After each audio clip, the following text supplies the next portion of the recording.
तारीख 15 मार्च 2012, जगह लखनऊ। उत्तर प्रदेश के विधानसभा चुनाव में समाजवादी पार्टी की शानदार जीत हुई है। 403 विधानसभा सीट वाले राज्य में पार्टी को 224 सीटें मिली हैं। और फिर ये दिन है कि जब मुलायम सिंह यादव के नूरे चश्म अखिलेश यादव सूबे के मुख्यमंत्री के रूप में शपथ ले रहे हैं। राज्यपाल बनवारी लाल जोशी उन्हें संविधान की शपथ दिलाते हैं।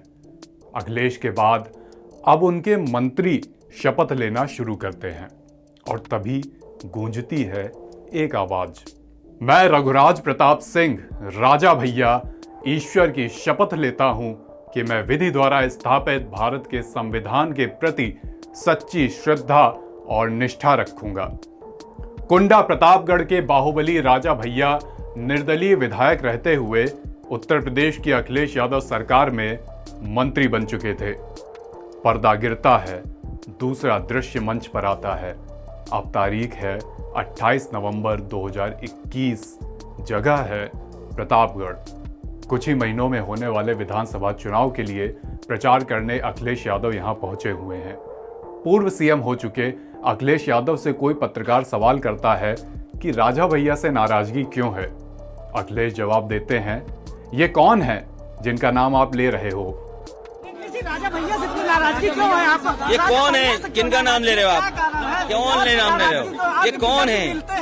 कौन है ये कौन है?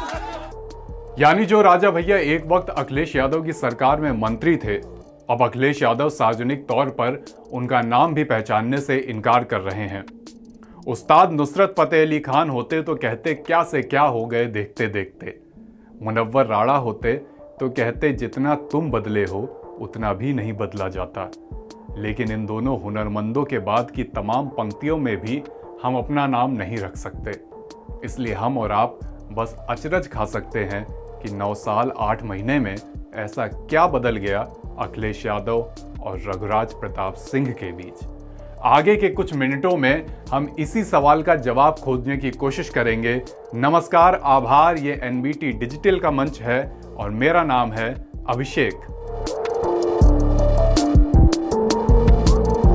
कुंडा प्रतापगढ़ में राजा भैया के रसूख, उनकी दबंगई और उनके नाम से लोगों के बीच आने वाली एक हिचक की तमाम कहानियां चर्चित हैं और न सिर्फ कुंडा या प्रतापगढ़ में बल्कि पूरे सूबे में चर्चित हैं।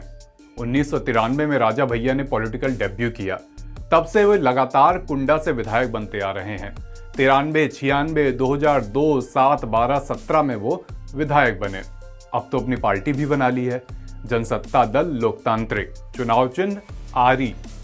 इस बीच 2002 के अल्ले पल्ले जब मायावती के राज में राजा भैया पर पोटा लगा तो मुलायम सिंह यादव ने न सिर्फ उनकी मदद की बल्कि फिर सीएम बनने पर राजा भैया को मंत्री पद भी दिया। बदले में राजा भैया भी नेताजी से पूरी लॉयल्टी निभाते आए हैं। अभी कुछ दिन पहले ही वो मुलायम सिंह यादव से मिलने गए थे। इसके बाद साथ में तस्वीर ट्वीट की थी और कैप्शन लिखा था कि आदरणीय नेताजी से काफी समय बाद भेंट हुई, आशीर्वाद मिला, भावुक पल। अखिलेश यादव से भी राजा भैया के समीकरण अच्छे रहे। राजा भैया लगातार तमाम निर्दलीय विधायकों का समर्थन सपा को दिलाते रहे। बदले में जैसा कि हमने बताया कि सपा सरकार में वे मंत्री भी बने। लेकिन फिर आया 2018 का साल। उत्तर प्रदेश की 10 राज्यसभा सीटों के लिए चुनाव होने थे। इन्हीं चुनावों में कुछ ऐसा हुआ कि अखिलेश यादव और राजा भैया की खटक गई। दरअसल उस समय सपा बसपा के संभावित गठबंधन के नाते अखिलेश यादव चाहते थे कि राजा भैया और उनके समर्थक विधायक बसपा प्रत्याशी भीमराव अंबेडकर को वोट दें ताकि बीजेपी को इस सीट पर हराया जा सके। लेकिन राजा भैया का अतीत में मायावती के साथ जैसा अनुभव रहा था, उसके चलते उन्हें ये कतई गवारा नहीं था कि उनका वोट बसपा को जाए। उन्होंने किया भी ऐसा ही।